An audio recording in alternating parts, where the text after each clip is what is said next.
তোমরা একটা ফর্মুলা দাও যে তোমাদের ধর্ম অনুযায়ী একটা রাষ্ট্র কিভাবে প্রতিষ্ঠা করা সম্ভব।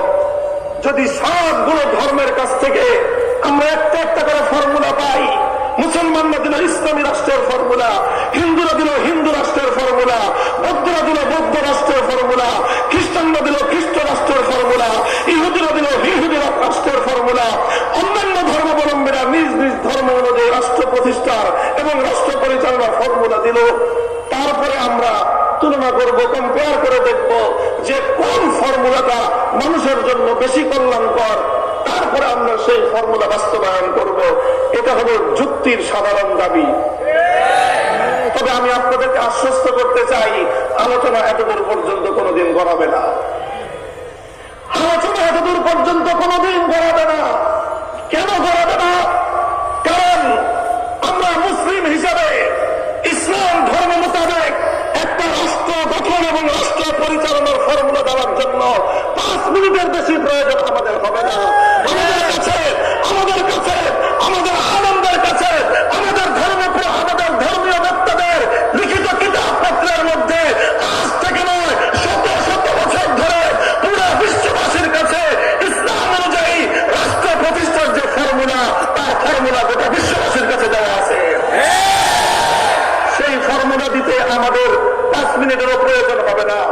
যদি বলেন হিন্দুদের দিতে কতক্ষণ সময় লাগবে, আমি বলবো হিন্দু শুধু নয়, হিন্দু বৌদ্ধ খ্রিস্টান ইহুদি সহ অন্য সকল সম্প্রদায় 5 মিনিট নয়, 5 ঘন্টা নয়, 5 মাস নয়, 5 বছর নয়, 5 যুগ নয়, 500 বছর নয়, 5000 বছর সময় দেওয়া হলেও তারা পশ্চিমকালেও তাদের ধর্ম অনুযায়ী রাষ্ট্র প্রতিষ্ঠার ফর্মুলা দিতেই পারবে না। তারা যখন তাদের ধর্ম অনুযায়ী কোন একটি রাষ্ট্র গঠন এবং রাষ্ট্র পরিচালনা ফর্মুলা যখন দিতেই পারল না, তখন আর খেলা হবে কোথায়?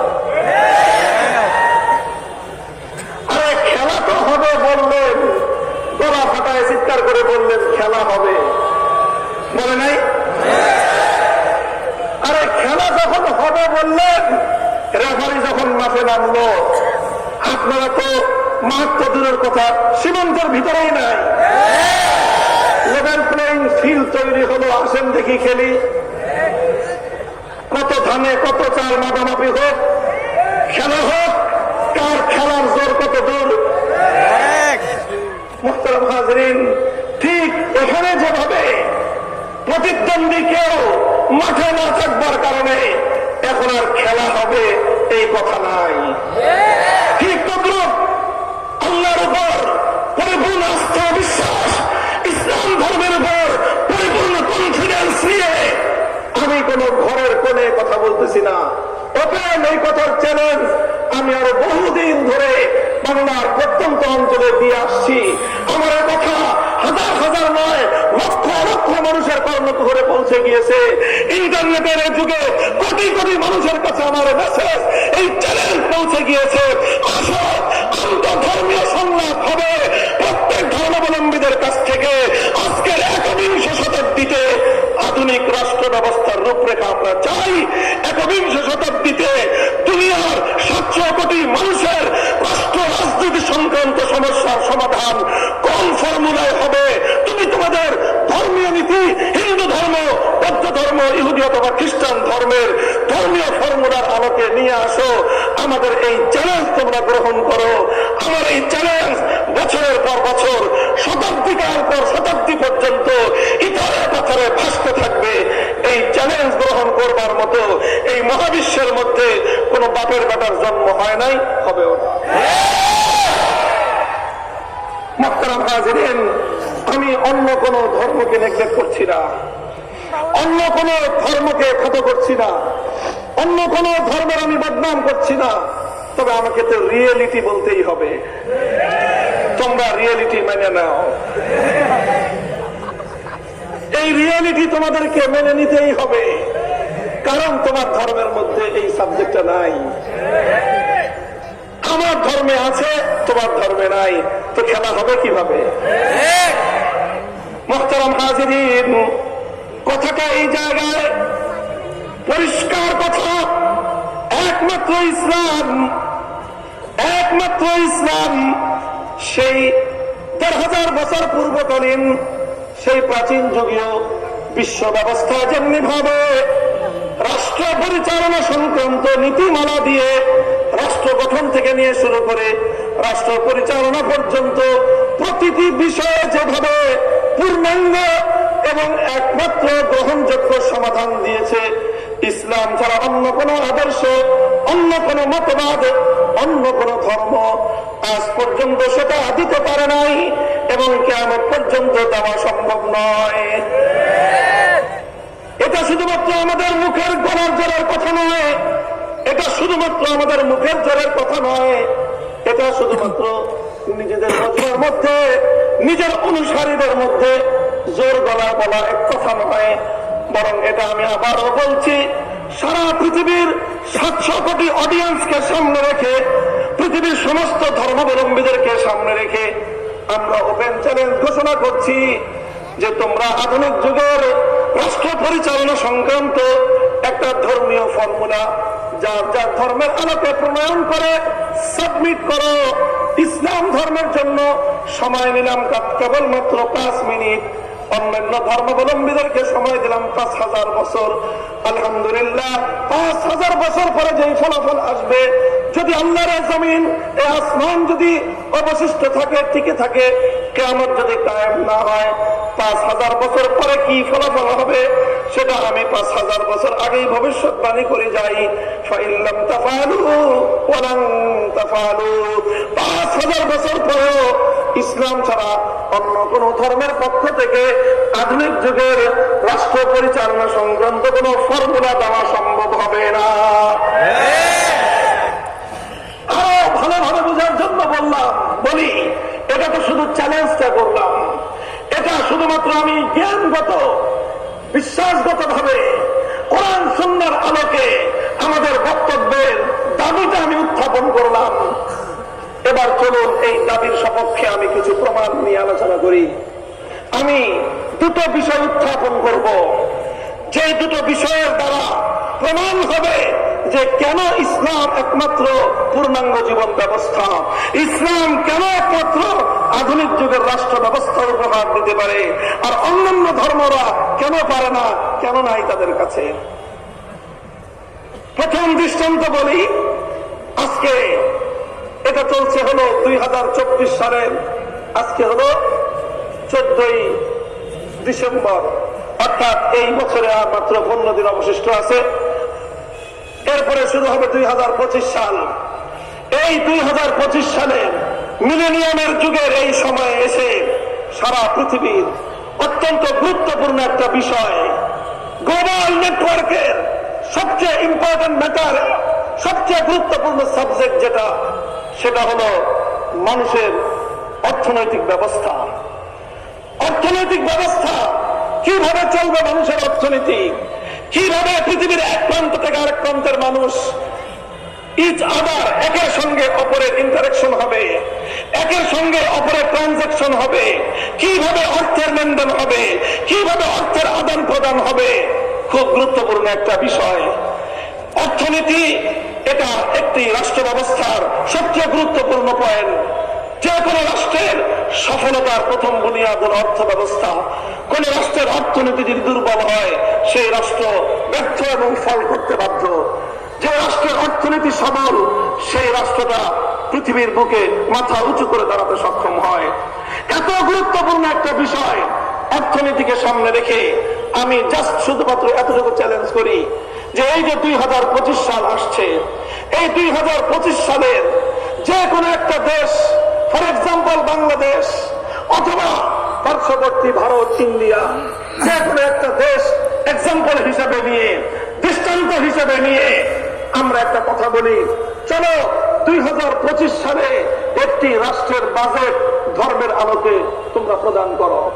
2025 সালের বাজেট কেমন হওয়া চাই, সেই বাজেটে রেভিনিউ কালেকশন কিভাবে হবে, সেই বাজেট কোথা থেকে, কোন ফান্ড থেকে কতটা কালেকশন হবে, কোন খাত থেকে কতটা আসা উচিত, এরপরে এক্সপেন্ডিচার, সেই বাজেট কোন কোন খাতে কতটুকু খরচ হওয়া উচিত, কতটুকু খরচ হবে, এই সবগুলো বিষয় নিয়ে 2025 সালের যে কোনো একটা রাষ্ট্রের জন্য একটা বাজেট যদি আমরা চাই, আমরা প্রশ্ন হিসেবে রাখলাম, চাহিদা হিসেবে রাখলাম যে একটা বাজেট দাও। আমার এই চাহিদার উপর প্রেক্ষিতে আলহামদুলিল্লাহ ইসলামের পক্ষ থেকে কোরআন সুন্নাহর আলোকে যে কোনো রাষ্ট্রের একটা জাতীয় বাজেট প্রণয়ন করার জন্য একদিনের বেশি সময়ের প্রয়োজন নাই। আমরা বাংলাদেশের একটা জাতীয় বাজেট কোরআন সুন্নাহর আলোকে ইসলামী বাজেট প্রদান করতে সক্ষম। পার্শ্ববর্তী দেশ এত বিশাল ভারত, হিন্দুত্ববাদী ভারত যদি আমাদের কাছে চায় ইসলাম ধর্ম অনুযায়ী ভারতের বাজেট কেমন হওয়া উচিত, কোরআন সুন্নাহর আলোকে বাজেট কালেকশন করতে কত হবে সেটা আমরা দিতে পারবো। কোন খাতে কত টাকা খরচ করা তোমাদের জন্য উচিত হবে, আল্লাহর কোরআন এবং নবীর সুন্নাহর রেফারেন্স সহ সহ যে কোনো দেশের জাতীয় বাজেট আমরা প্রণয়ন করতে সক্ষম। শুধু যে কোনো দেশ নয়, ইন্টারওয়ার্ল্ড সারা বিশ্বব্যাপী 700 কোটি মানুষের 2025 সালের বাজেট রেভিনিউ এবং এক্সপেন্ডিচারের খাতগুলো ভিন্ন ভিন্ন করে প্রত্যেকটা খাতের জন্য কোরআন সুন্নাহ থেকে রেফারেন্স সহ আমরা সারা দুনিয়াবাসীর সামনে দিতে সক্ষম। অন্য ধর্মাবলম্বীদের কাছে চান, জিজ্ঞাসা করেন তোমাদের ধর্ম অনুযায়ী ধর্মীয় গ্রন্থের রেফারেন্স সহ, বেশি দূরে তো যাওয়ার দরকার নাই। আমাদের পার্শ্ববর্তী দেশ ভারত হিন্দুত্ববাদী সরকার শাসন করছে, নরেন্দ্র মোদীর হিন্দুত্ববাদী সরকার বিজেপি চালাচ্ছে রাষ্ট্র। তারা হিন্দুত্ববাদ প্রতিষ্ঠা করতে চায় তাদের দেশের মধ্যে, মুসলমানদের উপর হিন্দুত্ববাদকে চাপিয়ে দিয়ে জুলুম এবং ত্রাসের রাজত্ব কায়েম করছে তারা। আমি সেই নরেন্দ্র মোদীর বিজেপিকে ওপেন চ্যালেঞ্জ ছুড়লাম, আসো তোমাদের ধর্ম অনুযায়ী তোমার দেশের 2025 সালের বাজেট তুমি পেশ করো। বলবা যে আমরা তো করি, ওটাই হিন্দু ধর্মের বাজেট। হিন্দু ধর্মের তোমাদের যে ধর্মগ্রন্থ আছে গীতা থেকে রেফারেন্স দাও, যে গীতা কি বলেছে সেই আলোকে তোমরা এই কাজ করেছো, রেফারেন্স দাও। মোদীর কথায় হবে না, অমিত শাহর কথায় হবে না, প্রিয়াঙ্কা গান্ধীর কথায় হবে না, রাহুল গান্ধীর কথায় হবে না, তোমাদের এক একজনের কথা এক এক রকম হবে। ধর্মগ্রন্থের রেফারেন্সের মাধ্যমে তোমার রাষ্ট্রের একটা বাজেট, ধর্মীয় বাজেট তোমরা উপস্থাপন করো। তোমরা আমার চ্যালেঞ্জ ঘোষণা করার আগেই আমি ফলাফল দিয়ে দেই, আমাদের এই চ্যালেঞ্জ আকাশে বাতাসে ধ্বনিত প্রতিধ্বনিত হয়ে ফিরে আসবে। ভারতের পক্ষ থেকে এর কোন যুক্তিগ্রাহ্য জবাব দেওয়ার মতো কোন বাপের বেটার জন্ম হয় না। চায়নার কাছে বলেন, এত বিশাল রাষ্ট্র সারা পৃথিবীর অর্থনীতি নিয়ন্ত্রণ করছে, সারা পৃথিবীর মার্কেট আজকে তাদের নিয়ন্ত্রণে। দাও তোমাদের ধর্ম, বৌদ্ধ ধর্মের আলোকে একটা বাজেট দাও। সম্ভব হবে না। গোটা পশ্চিমা বিশ্ব খ্রিস্ট জাতি তোমরা তোমাদের ধর্ম অনুযায়ী বাজেট দাও। ইহুদিবাদী সারা দুনিয়াকে সন্ত্রাসের আশ্রয়ে পরিণত করবার জন্য ষড়যন্ত্রের পথে পা বাড়িয়েছ। সারা দুনিয়ার মানুষের পকেট কেটে অর্থগুলোকে কুক্ষিগত করবার জন্য ষড়যন্ত্রের সিস্টেম আবিষ্কার করেছ। তোমাদের ধর্ম অনুযায়ী শুধুমাত্র সারা পৃথিবীর প্রয়োজন হবে না, তোমার রাষ্ট্র ইসরায়েলের বাজেট তুমি তোমার ধর্মগ্রন্থের রেফারেন্স অনুযায়ী পেশ করো, সক্ষম হবে না। কেন হবে না? ইসলাম কেন পারবে? কারণ ইসলামের মধ্যে কোরআনের অসংখ্য আয়াত রয়েছে, যে আয়াতগুলো একটা জাতীয় বাজেট প্রণয়ন করবার ক্ষেত্রে দিক নির্দেশনা দেয়। আল্লাহ নবীর অসংখ্য হাদিস রয়েছে, যে হাদিসগুলোর আলোকে আমরা বাজেট প্রণয়নের জন্য সেখান থেকে আমরা লাইট পাবো, আলো পাবো, নির্দেশনা পাবো। কিন্তু অন্য কোন ধর্ম প্রণেতাদের কাছে তাদের ধর্মীয় কোন নির্দেশনাই নাই। এর আরেকটা জ্বলন্ত দৃষ্টান্ত আমি পেশ করি। অর্থনীতির ক্ষেত্রে আজ সারা দুনিয়া ব্যাপী যে বিষয়টার গুরুত্ব এবং অপরিহার্যতা অস্বীকার করার কারো উপায় নাই, সেটা হলো সারা দুনিয়ার সমস্ত মানুষের টাকা পয়সা অর্থ করি এটা পরস্পর লেনদেন হওয়ার ক্ষেত্রে যেই চ্যানেলটা দুনিয়ার প্রতিটা মানুষকে ব্যবহার করতে হয়, প্রত্যেকটা প্রতিষ্ঠানকে ব্যবহার করতে হয়, সেই চ্যানেলটার নাম হলো ব্যাংকিং চ্যানেল। একটা সিস্টেম, এটা হলো ব্যাংকিং ব্যবস্থা। কথা বলেন ঠিক না ঠিক? ব্যাংকিং ব্যবস্থাকে উপেক্ষা করে কোন একটা প্রতিষ্ঠান, সেটা শুধু ব্যবসা প্রতিষ্ঠান নয়, হোক সেটা ব্যবসা প্রতিষ্ঠান, হোক সেটা সমাজ কল্যাণমূলক প্রতিষ্ঠান, হোক সেটা শিক্ষা প্রতিষ্ঠান, কোন একটা প্রতিষ্ঠান ব্যাংকিং চ্যানেল ব্যবহার না করে আজকের এই আধুনিক যুগে কার্যক্রম পরিচালনা করছে বলে আমার মনে হয় না। তাহলে ব্যাংকিং ব্যবস্থাটা আজকের একবিংশ শতাব্দীর মানুষের একটা অপরিহার্য অনুষঙ্গ পরিণত হয়েছে। কথা বলেন ঠিক না বেঠিক? তাহলে এত বড় গুরুত্বপূর্ণ একটা বিষয়, যে ব্যাংকিং সেক্টর ছাড়া দুনিয়ার 700 কোটি মানুষের অর্থ ব্যবস্থা পরিচালনা করা অসম্ভব। এখন তো সারা দুনিয়া নতুন যে ব্যবস্থার দিকে অগ্রসর হচ্ছে, নতুন যে অর্থনীতির কথা দুনিয়ার মানুষকে শোনানো হচ্ছে, সেটা হলো আগামীর সোসাইটি হবে ক্যাশলেস সোসাইটি। শুনেছেন শব্দটা আপনারা? ক্যাশলেস সোসাইটি, অর্থাৎ মানুষের কাছে কোনো টাকা থাকবে না, আপনার পকেটে কোনো টাকা থাকবে না, আপনাকে দোকান থেকে গিয়ে পণ্য কিনতে হবে, টাকা দিতে হবে, কিন্তু কোন নোট আপনার হাতে থাকবে না। এই সব ট্রানজাকশন হবে অনলাইন ভিত্তিক। আপনি অনলাইন থেকে টাকা দিবেন, সে অনলাইন থেকে টাকা বুঝে পেয়ে আপনাকে পণ্য বুঝাই দিবে। আপনি বাংলাদেশে বসে কানাডা একজন মানুষকে পেমেন্ট করবেন, কানাডা থেকে আপনার কাছে পণ্য চলে আসবে। ইউরোপ, অস্ট্রেলিয়ায় আপনি পেমেন্ট করে দিবেন, সেখান থেকে আপনার পণ্য চলে আসবে। এবং এটা ইদানিং এখনই চলছে। দিন যত গড়াচ্ছে মানুষের এই মুদ্রা ব্যবহার কমছে। ক্যাশলেস সোসাইটি করার জন্য আজকের পশ্চিমা বিশ্ব পাগল পারা হয়ে উঠেছে। এবং এটারও আরেক বিশাল একটা